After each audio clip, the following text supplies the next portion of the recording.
Welcome to Straight from the Horse's Mouth radio show. I'm Paula Slater, your host. Today we have a very special guest who is a filmmaker, and she's just created the film The Equestrian, a beautiful film that everyone should see. Today I'd like to welcome Sybil Mair to Straight from the Horse's Mouth radio show. Welcome, Sybil. Hello. Now, I was wondering if you could tell me, you're a filmmaker, and where did you start? Did you go to film school? No, I didn't. I actually had.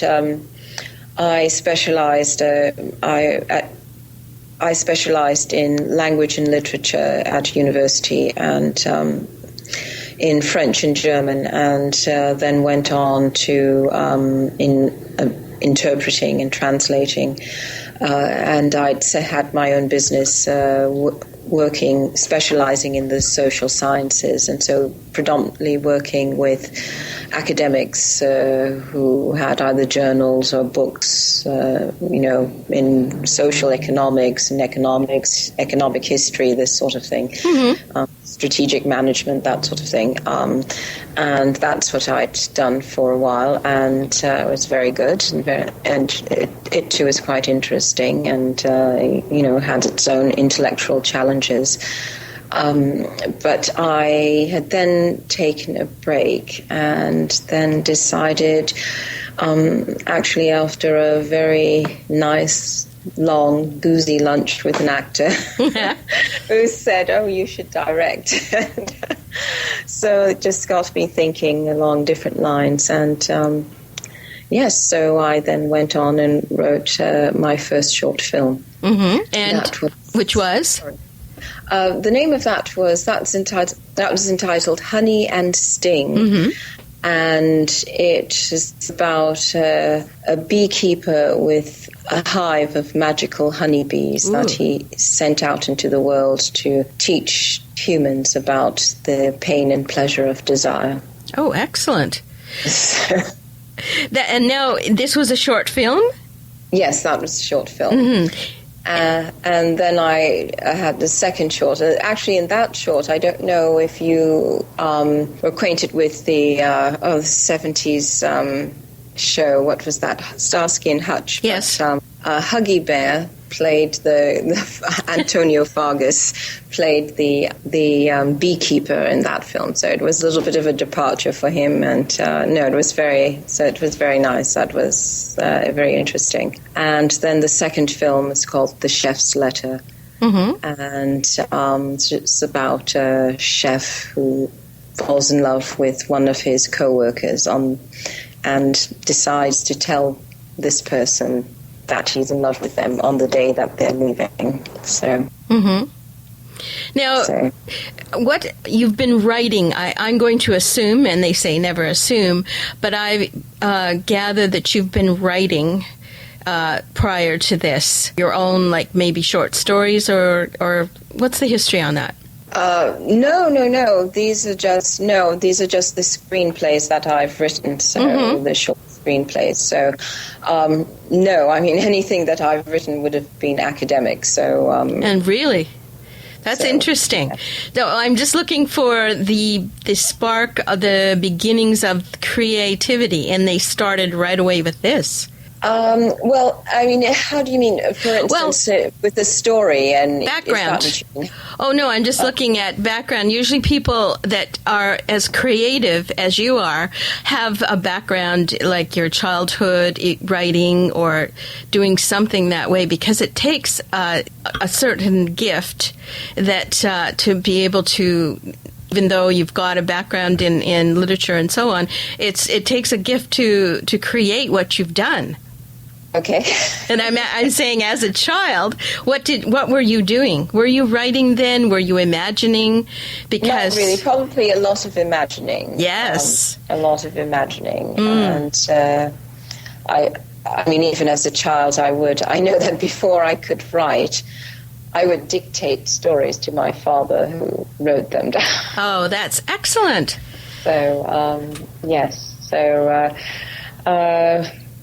Yes, I mean, but that would have been it. So, I mean, but I wasn't a huge writer. I mean, I didn't write a lot. I'm not a diary keeper. That's a different thing. But that never interested me. But I didn't really write down my stories, but I suppose I kept them in my head. Now, when it comes to screenplays, again, you're going to be imagining or visualizing what it is that you want to see out there or up there. And so how did you prepare for that?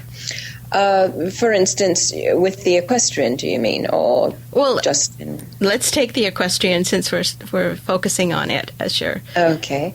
Well, I mean, just if we take that as an example, how did I... Well, I'd actually been envisaging... Well, I was obviously moving on to wanting to make another film, a short film, and I was considering adapting a short story on jump racing. And, while I was thinking about, how do I go about tracking down the author and this sort of thing. And then as I was waiting for a lesson, the person, my then trainer, he was preparing for a competition. He's a dressage rider, and I just thought, it just struck me. I mean, I can't say what it was or what it is, but I thought, no, this is what I want to do. I mean, I think it needs to be about this type of equestrian discipline, or involving that type of equestrian discipline. And I didn't know what to do. At first, I thought about doing, it might be something a little bit experimental, but I'm not really, that is another type of filmmaking, and and will have its own, it has its own framework and structure, and so you can't just simply do any old thing and say, right, well, that's an experimental film. But so I thought, better stick to what I'm practicing. So which would be a narrative drama. As I was sitting in the car one day, waiting for another lesson, I had this sort of vision, and there were two friends. And I think it's not that I could see, yes, let's say two friends, and they were arguing vehemently with one another, and it was because one had accused the other unjustly of having, done something wrong. I just knew that it was a physical argument, and that it could only be resolved physically, and that would determine which way the relationship would go. And I knew that it was a man and a horse.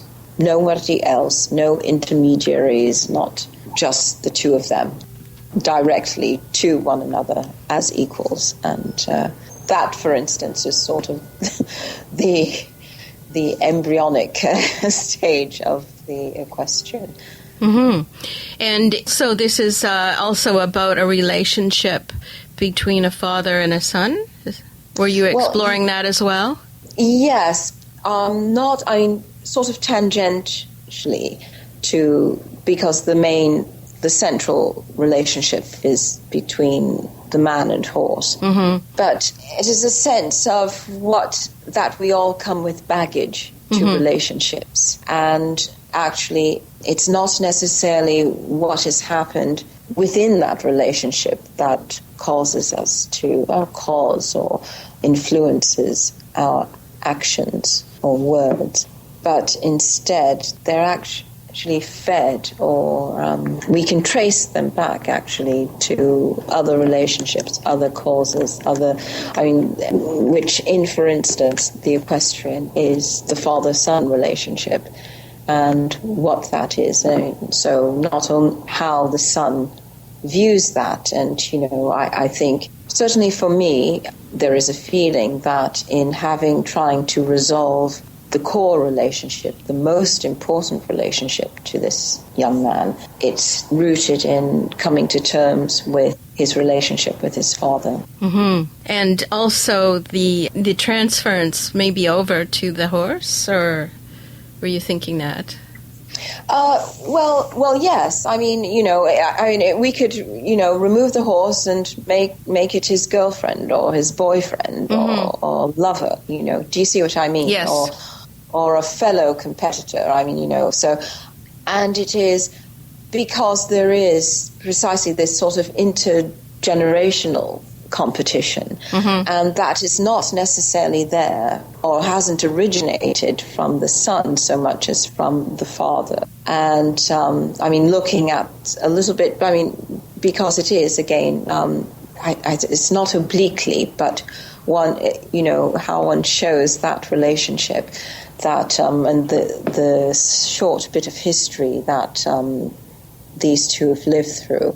That you have this son who wants to be loved by his father and wants to please the father, wants to be accepted by the father, and who's not going to show up on the most important day of his career. Yes, that's what I would say. And so that core of their relationship is the equestrianism. So that if that goes wrong, it's going to be very hard or very difficult to see how these two are going to relate. And so the horse helps facilitate this? Well, you see, I wouldn't say. I mean, yes, okay, one can say basically yes, that's what happens. But I mean, I think again, it's looking at it in in another relationship, make the horse a man. I mean, so here you have a friend, and you've now, a turn against them. And they're the only one there with you. Do you see what I do? They're the one who supports you. And I think this is a common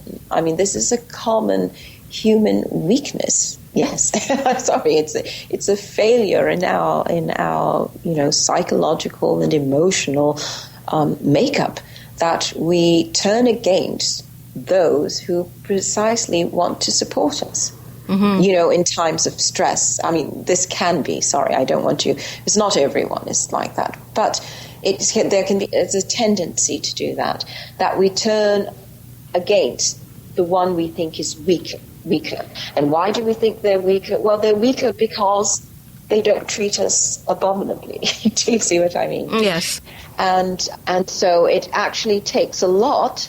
And if you have a good friend, they allow you to they'll allow you to spin out of control up to a point, and then say no more. Do you see? Yeah.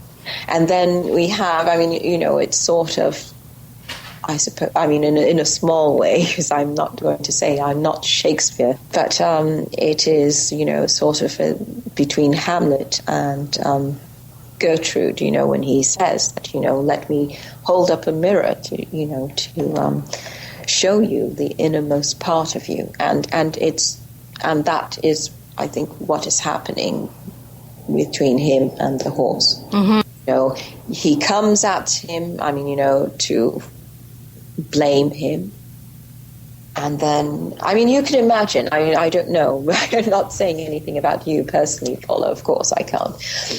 But I know, I can see it in myself, that there are times when, so overcome by, it's frustration or feelings of inadequacy, or, that you launch towards the person who is actually going to try to help you, or who might help you. And there, I think I can understand their part in that they think, okay, don't say anything, let's just go to bed. And there you are, pounding on the table saying, no, at 2:00 in the morning, no, this is the time we need to sort this thing out.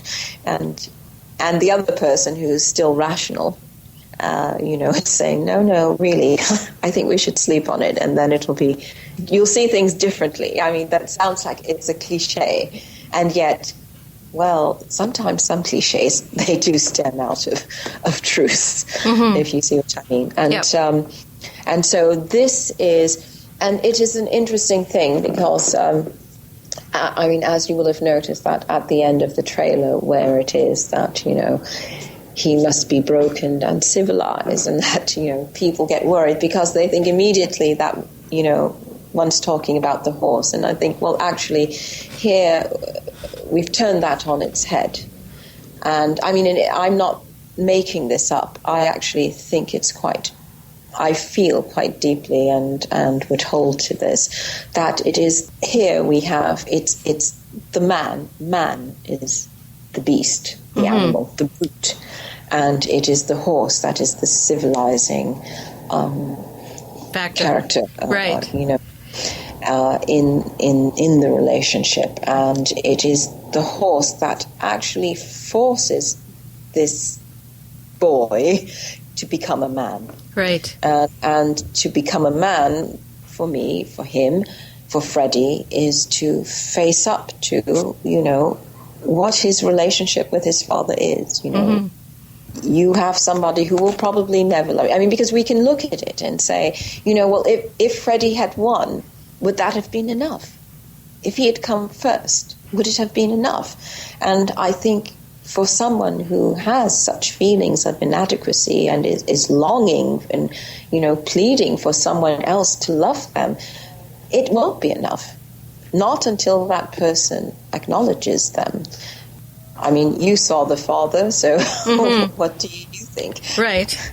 You know, and I think that the interesting thing, again, is that that's exactly what horses are doing right now at this time in our world, is being a facilitator and helping people work through some of their issues and mirroring, exactly as you said, the humans' problems or connecting in that way. And I think that it's a different perspective to show it through the way you've done it so beautifully in this film with everything. The visuals are just excellent, and the lighting and everything it just speaks to people. But again, it's just it's another story, and I think it's great at this time. Well, that's thank you. That's nice to hear from you. I do think, I mean, because I think it's not only, I mean, for other people who may not interact with horses, but I mean, with dogs, yes, with other animals, with other beings. And I think this is what happens. One is forced to have to move, and I don't want to say comfort zone, but I want to say to move from, in a way it is comfort zone, but your spot, your area of safety, of control. And that is control, and I think especially for humans that will be language. And now in order to interact, in order to communicate, you're forced to find another way. The beauty, I think, of being, whether it's with horses or dogs, do you know, when you are down, and if you are thinking, you know, that this person did this or that person said that, do you know what? That it means absolutely nothing to the horse or the dog. Right. They're actually, quite frankly, not interested. I mean, and actually, it's a good thing. Yes. You see, they're not going to turn around like the human and God, okay, I'm not going to make any sexist jokes or anything. No, but they won't turn around like humans and then say, okay, well, I know you showed up to ride, but here, let's spend the next 20 or 25 minutes just talking about what he said and then she said and then what you thought you were going to. Do you know what I mean? I do. And that's just wallowing in the depths of these sort of, you know, I don't know. Issue. Yeah. Yes, in which do nothing but weigh you down and sort of they're stymieing. They block you. There's no way to move because it's just this weight that actually leads nowhere.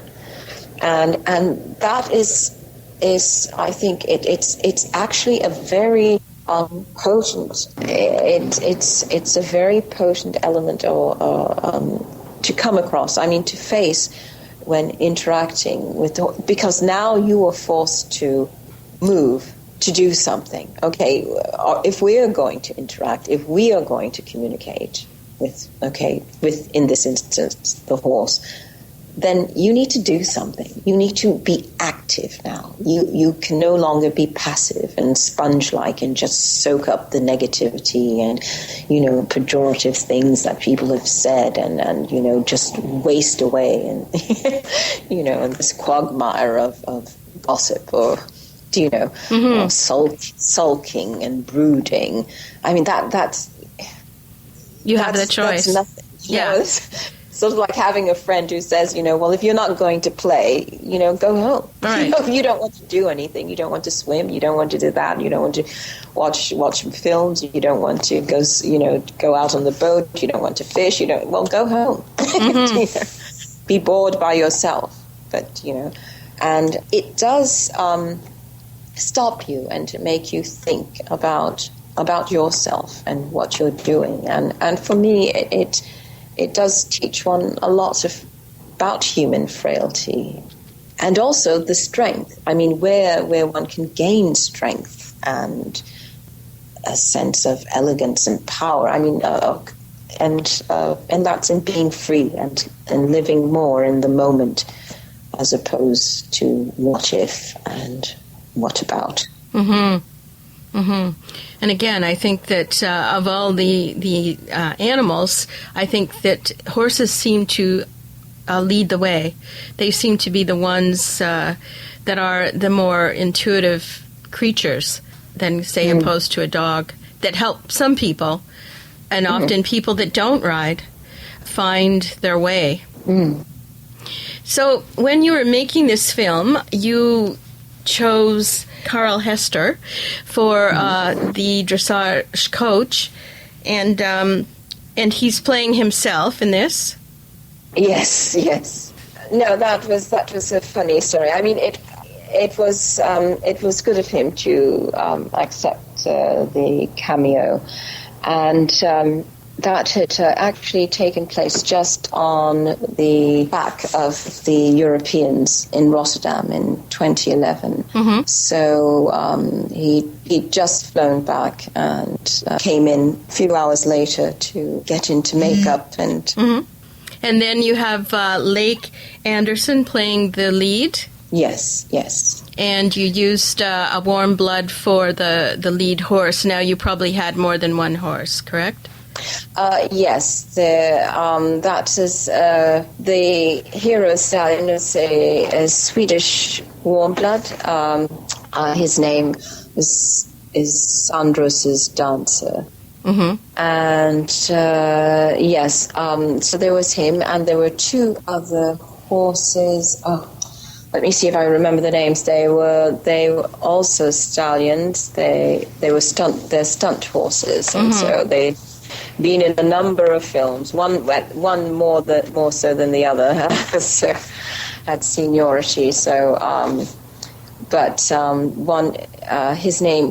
named Odemiro, I think was that, and Inca, and so they were one was an Arab Andalusian cross, and the other was a Lusitano. The Lusitano was very even-tempered and quiet. And Inca, the Arab Andalusian, was much more fiery and sparky. He, had this shrill cry as soon as he entered the arena. Oh, my. But it was just sort of... dramatic. I'm here. So, and we were doing, especially because the part of it, as you see from the film, that it occurs at night. And so we had... part night shoots, and so you can imagine, at 10 o'clock at night, right? You're not really ready for the announcement but anyway, he did, and he had little quirky movements, staccato movements of the feet, and sort of nervous twitching of the lips. Just on their own. Not that anyone had done anything to him. But it was quite interesting, because then I thought, all these little traits, these are characteristics which, of course, if one were dealing with a human actor, these are also things that these little traits and peculiarities or idiosyncrasies, we can call them, that one can use and Right. adapt in the film. And so that was quite useful. So Yes, and I think also the way that this is portrayed, again, shows great skill and getting the message across. For again, for the number of films that you've done before, I'm amazed. Like, it's such a beautiful film. And as I said before our interview, that I wished it was longer. And I'd love to see, a full-length feature film. That'd be great. okay. So I'm asking, do something. Okay. And with horses, you certainly can pick the animals, that's for sure. And the actors, too. Layke has been riding before. He has experience, so that helped a lot, didn't it? Yes. No, that was. I mean, it just made it easier. Yeah. Just easier, and but also, I mean, one can't underestimate how there's just this ability. I mean, having an actor who's able to. I mean, that one takes seriously this relationship. Do you see what I mean? Yes. That it's not. It's yes. And you don't have the idea that this actor is going wink, wink, nudge, nudge. I'm not really having a relationship. I mean, not really feeling these things about this animal or something. So that was quite important. But I think it worked out well. So I think yes. Even if you are an actor, I think it does help. We have seen actors that don't ride and that they simulate the riding and the stunt person fills in and or doesn't like horses or even allergic and that takes it puts, I think, a barrier between what you are trying to get across, especially in this film. You need something very connected. Now, your choice of doing a night scene, like night scenes and so on, that again was to further the message. Yes. Well, do you know? I think now that is cinematographically. I mean, since I know I won't bore you because I think that's what you that you'd like to talk about. But that you have, if you think about the night slightly can close things in. So they can close things in a positive sense, in which you can feel cosseted and actually as if you have been made safe, or there is a buffer between you and the world. Or it can close in a claustrophobic way. And claustrophobic, and yet this sense of a void that you don't know what lies out there. And so, in a sense, you feel as if things are pressing in and against you, and yet, even if you were to walk or to move, you could move, but you don't know. I mean, it just seems to go on without any sense of direction or location. And it's a very, I think it allowed for to affirm and just to emphasize the intimacy and again to close. Whereas the daylight brings us out, and the darkness, I think, brings us in, and to focus more on these two.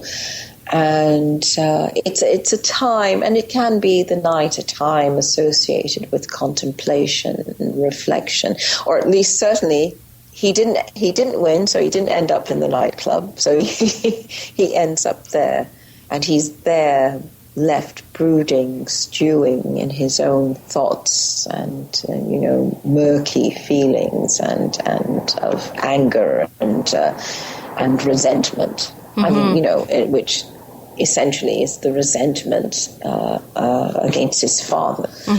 But I don't know, did that sort of answer your question? Right, and right. There's a mystery. I mean, there's we also have that sort of mystery of the night, of what is happening and what is going on. So right. Now, this film has been to a number of festivals. Would you like to speak about that? Okay, yes, it's been to several festivals. It's been to the International Short Film Festival in Hamburg. It's to Bulgaria, to Berlin, to Long Island. And it came to Canada, Montreal? Yes, to Montreal, at the Montreal World Film Festival. Yes, so it's been to Moscow and so to Delhi, to a number of places, and has been we've been fortunate to win a number of awards, and I think I'm particularly pleased for the gold medal award that we received for the music, and that the composer, Tom Hunt, who was responsible for the music, and lately the best cinematography at the Equus International Film Festival in Montana. I was pleased with these because these are in the recognizing the various crafts and the other creative collaborators that I had. Who all help to make the film. Make it beautiful. That there is that you have an aspect. The sound, you can think about. The sound isn't a small or a minute aspect of the film. It's actually a high percentage of creating the effect and the feel. Definitely. Yes, altogether it's just quite wonderful. Do you have any plans to bring it to North America in another sort of venue or something?